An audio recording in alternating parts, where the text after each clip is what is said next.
When we left campus in January of 2020, we didn't know see you in June meant maybe we'll be on campus again in a couple of years. We couldn't have fathomed that our loss would start so immediately with the untimely going of one of our own.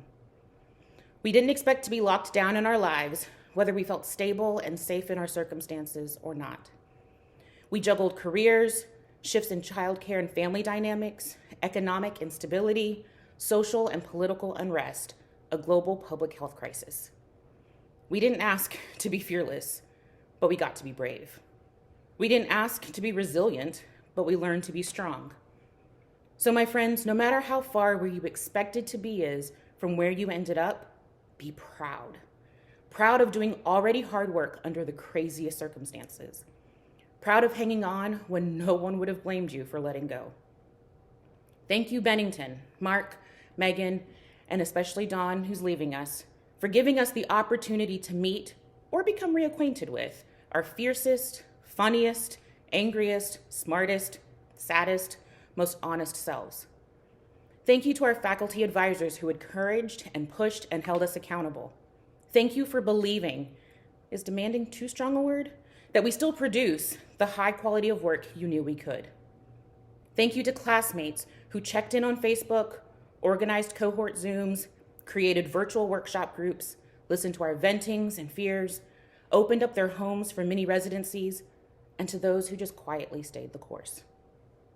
To those in our cohort who took terms off, we miss you, and the finish line is a lot closer than you think.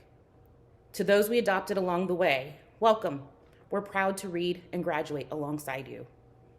And now we're off to read our neglected to-be-read piles without having to think about those pesky annotations. Good evening, faculty, administration, fellow students, friends, fans, and family. I know this isn't an Oscar speech, that will come later, but I would like to thank the people who got me to this point. My boyfriend Colin, my best friend Kaylee, my parents, Scott and Gina, my sisters, Cassandra and Samantha, Colin's parents, Tom and Jill, my book club, and my study group, Diana, Hika, Kevin, David, Molly, and Liz. In my second term, I was told by my advisor, Ben Anastas, that the best thing I could gain from this program would be people who would read my writing. It sounds like a simple enough thing. We are constantly reading people's writing. We do it all the time via captions and tweets and articles and, of course, novels and essay collections and poetry. But a writing group is much more than a number of people who are willing to absorb your words and give their opinions on it, even if their opinions are extremely well-shaped, well-argued, and well-intentioned. Working with my cohort at Bennington to become a better writer, I have become a better person. I've learned about leadership, what it means to conduct a workshop with grace and kindness and excitement. And I've also learned about the power of creativity. We've seen each other through two of the hardest years that I think a lot of people in this audience have ever experienced. Working part-time jobs that did or did not pay the bills. Late night crying, screaming, gnashing of teeth style breakdowns. The uncertainty of not knowing if all of this work was going to be worth it. Well, we're still not sure.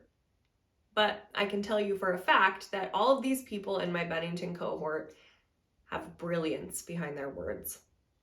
They have emotional connections to the world and observational power that creates a perfect picture of the way that they see it.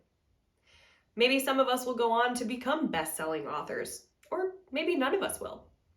But what Bennington created for us was an anchor in the last 2 years.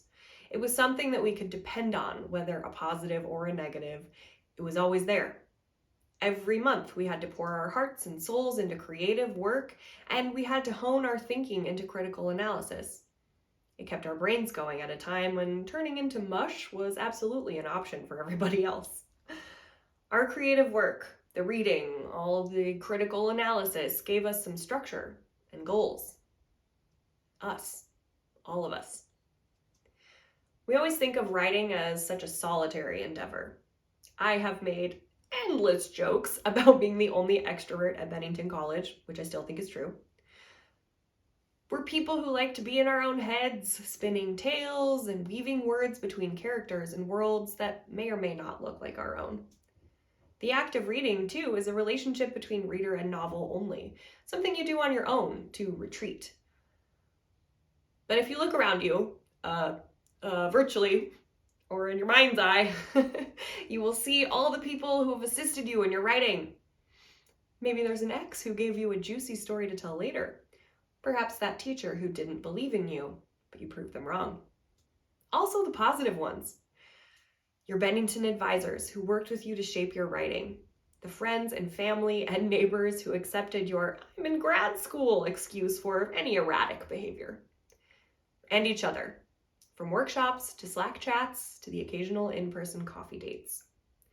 Writing is still a solitary activity, but it truly does take a village, and I will be including so many of you in the acknowledgments section of my first novel someday. For now, we can all be immensely proud of seeing this through and being Bennington Writing Seminar graduates. We have our master's degrees, you guys. So here's to us. The class of January 2022. We did it together.